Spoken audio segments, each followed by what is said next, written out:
TV triple 9 news కి స్వాగతం. వైఎస్ఆర్ కడప జిల్లా రైల్వే ఛార్జీల పెంపు రద్దు చేయాలని, అదనపు బోగీల ఏర్పాటు, పరిశుభ్రతపై దృష్టి పెట్టాలని Kadapa railway station manager Shekhar Kumar కు వినతి పత్రం ఇచ్చిన సిపిఎం నేతలు కేంద్ర ప్రభుత్వం పెంచిన రైల్వే ఛార్జీలను ఉపసంహరించుకోవాలని సిపిఎం కడప నగర కార్యదర్శి రామ్మోహన్ డిమాండ్ చేశారు. ఈ సందర్భంగా రామ్మోహన్ మాట్లాడారు. కేంద్ర ప్రభుత్వం రైల్వే ఛార్జీలు పెంచడం వల్ల సామాన్య ప్రజలకు ఇబ్బంది కలిగే పరిస్థితి ఉందన్నారు. కాబట్టి పెంచిన రైల్వే ఛార్జీలు వెంటనే ఉపసంహరించుకోవాలని డిమాండ్ చేశారు. ఈ కార్యక్రమంలో సిపిఎం జిల్లా కమిటీ సభ్యులు దస్తగిరి రెడ్డి, శ్రీనివాసులు రెడ్డి, రామకృష్ణారెడ్డి, నరసింహ, తిమ్మయ్య పాల్గొన్నారు.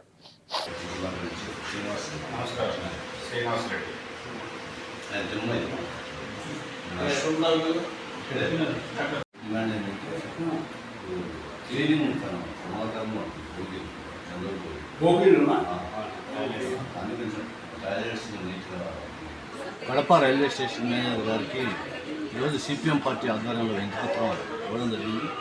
వినతిపత్రంలో పేర్కొన్నటువంటి అంశాలని ఉన్నతాధికారుల దృష్టికి తీసుకెళ్లి కేంద్ర ప్రభుత్వానికి దృష్టికి తీసుకెళ్లి సమస్య పరిష్కారానికి కృషి చేస్తామని స్టేషన్ మేనేజర్ గారు మాకు హామీ ఇచ్చింది.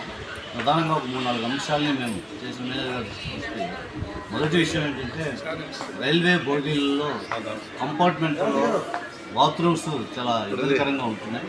వాటిని సక్రమంగా శుభ్రం చేసే పని చేయకపోవడం వల్ల ప్యాసింజర్స్ తీవ్రమైనటువంటి ఇబ్బందులు పడుతున్నారు. కాబట్టి ఆ సమస్యని పరిశీలించి పరిష్కారానికి కృషి చేయాలని చెప్పి అడిగా.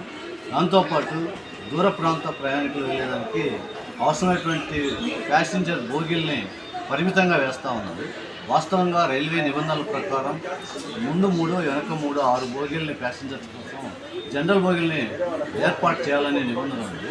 కానీ ఇప్పుడు 1, 2 మాత్రమే ముందు వెనక వేస్తున్నారు. మొత్తంగా చూసినప్పుడు వెనక 1, ముందు 1, అదైతే వెనక 2, ముందు 2, మొత్తం 2 నుంచి 4 బోగీలు మాత్రమే అందుబాటులోకి ఉంటున్నాయి.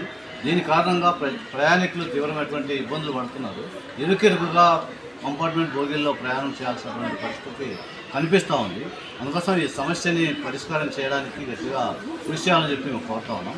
ఇదే కాకుండా రైల్వే ప్రయాణికుల క్రౌడ్ని బట్టి, అంటే ప్యాసింజర్స్ ఆన్లైన్లో రిజర్వేషన్ చేసుకుంటా ఉన్నారు. రిజర్వేషన్ చేసుకున్నప్పుడు వెయిటింగ్ లిస్ట్లో ఉంటున్నటువంటి సీట్లని భర్తీ చేయడం కోసం వెంటనే అవసరమైనటువంటి అదనపు బోగీల్ని ఏర్పాటు చేసేటువంటి చర్యలు ప్రభుత్వం దృష్టికి తీసుకెళ్లి వాటిని కూడా అమలు చేయాలని చెప్పి అడుగుతాను. ఎందుకంటే వెయిటింగ్ లిస్ట్లో 100, 150, 120, 130 ఉన్నప్పటికీ కూడా ఇక్కడేమో సీటు బెర్త్ కన్ఫర్మ్ అయ్యేటువంటి పరిస్థితి లేదు.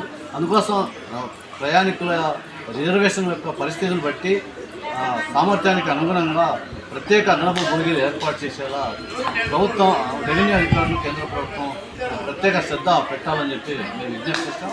దాన్ని కూడా ఆలోచించి ఉన్నతాధికారులు తీసుకెళ్తామని చెప్పి, వీటితో పాటు రైల్వే స్టేషన్లో ప్రయాణికులు వాడేటువంటి నిత్యావసర వస్తువులు, అంటే వాటర్ బాటిల్ కానీ, లేకపోతే ఫుడ్ ఐటమ్స్ కానీ, లేకపోతే స్నాక్స్ కానీ, ఇట్లాంటి వాటిలో ధరలో వ్యత్యాసం ఉంటుందని చెప్పి ప్రజలు మా దృష్టికి తీసుకొచ్చారు. ఆ సమస్యను కూడా పరిష్కారం చేయాలని చెప్పి సిపిఎం పార్టీగా మేము మేనేజర్ గారికి వీటన్నింటినీ తప్పకుండా